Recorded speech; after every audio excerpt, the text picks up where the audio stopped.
News, le média des acteurs de l'engagement, nous interrogeons quotidiennement les enjeux d'actualité de l'économie sociale et solidaire. Et en tant que journaliste, notre but est de donner la parole aux différents avis qui s'opposent sur les sujets les plus importants du secteur.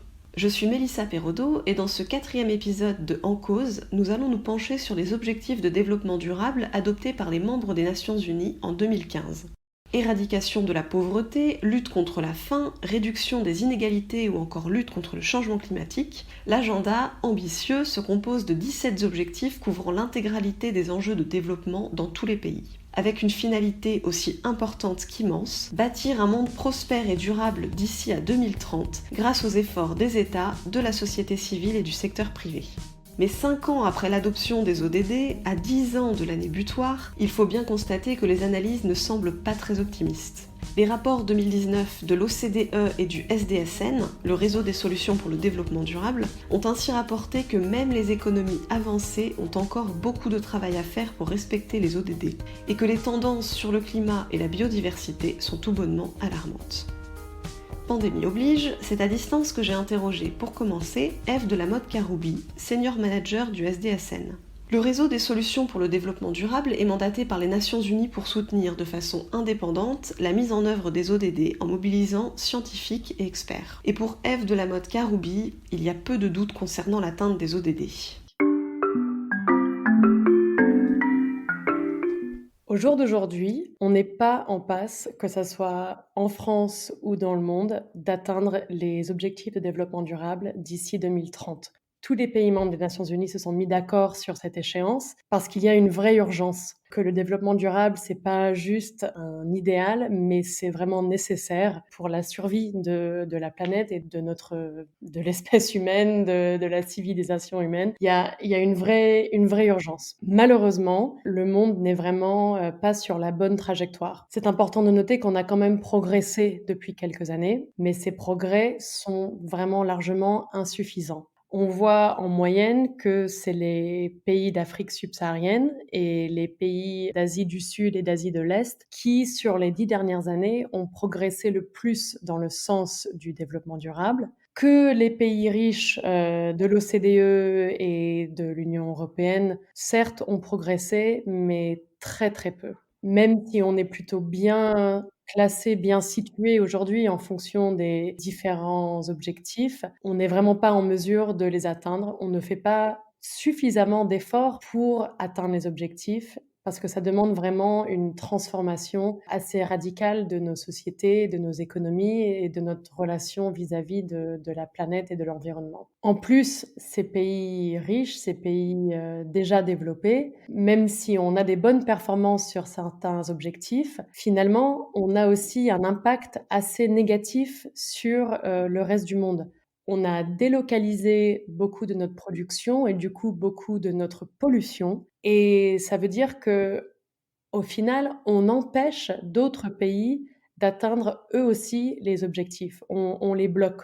On le voit aujourd'hui vraiment avec les effets de la pandémie de la Covid-19, que le monde est tellement interconnecté aujourd'hui que s'il y a une région qui traîne, finalement, personne ne peut atteindre les ODD. Donc il y a une question de responsabilité internationale, de solidarité internationale, bien sûr, aussi.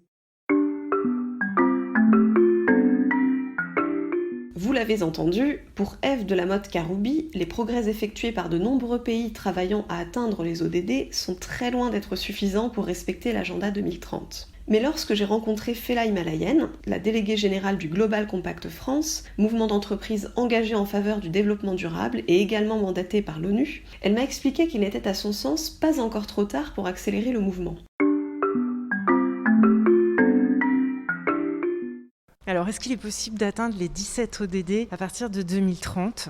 Oui, c'est possible. C'est possible à condition que, point de vue entreprise, que les transformations que nécessite l'atteinte de ces objectifs soient mises en œuvre. Donc ces transformations, elles sont de plusieurs ordres et ça va dépendre évidemment du secteur d'activité de toutes les entreprises. Donc si on prend par exemple la question de l'agroalimentaire ou l'agriculture par exemple, aujourd'hui en France, nos agriculteurs utilisent de l'eau non traitée. C'est une eau, la seule et unique eau qu'on a tous, une eau potable. On a d'autres pays où à 80% l'eau qui est utilisée est une eau qui a été traitée. Donc ça, c'est une transformation qu'il faut amener. Et si on arrive à cette transformation, forcément, tous les enjeux de l'objectif de développement durable liés à l'eau pourra être atteints.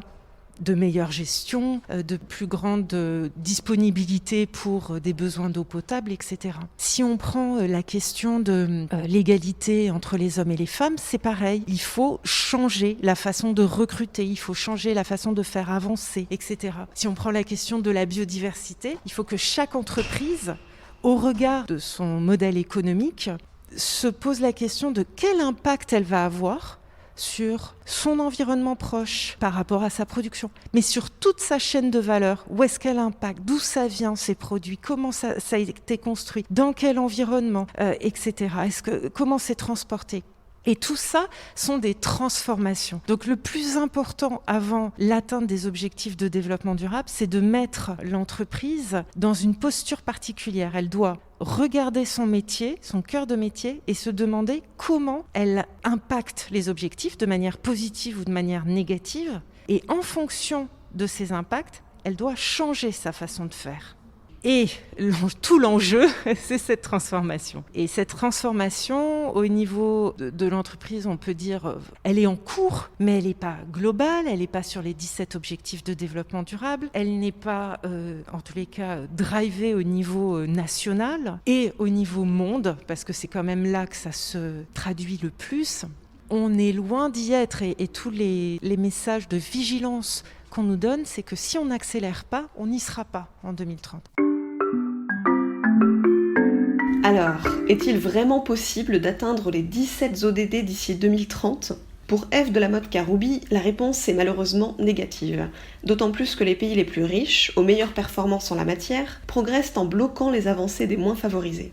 Felaï Malayen, elle, se montre plus optimiste, à condition que les entreprises, que le Global Compact France embarque sur son chemin, accélèrent leur transformation.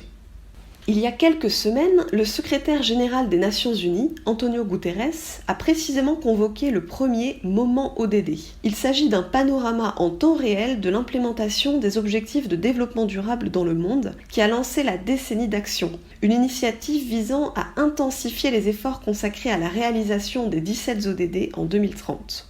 L'événement a été l'occasion pour le secrétaire général des Nations Unies de constater qu'après des années de progrès, la pauvreté et la faim sont de nouveau en hausse, ou encore que les inégalités se sont multipliées à tous les niveaux. Il a donc prévenu « Les décisions à prendre dans les 2 ou 3 prochaines années auront un impact énorme sur notre situation en 2030. » Et vous, qu'en pensez-vous ? Nous attendons vos commentaires sur les réseaux sociaux ou par mail et nous vous disons à bientôt pour un nouveau débat sur Care News. Merci de nous avoir écoutés.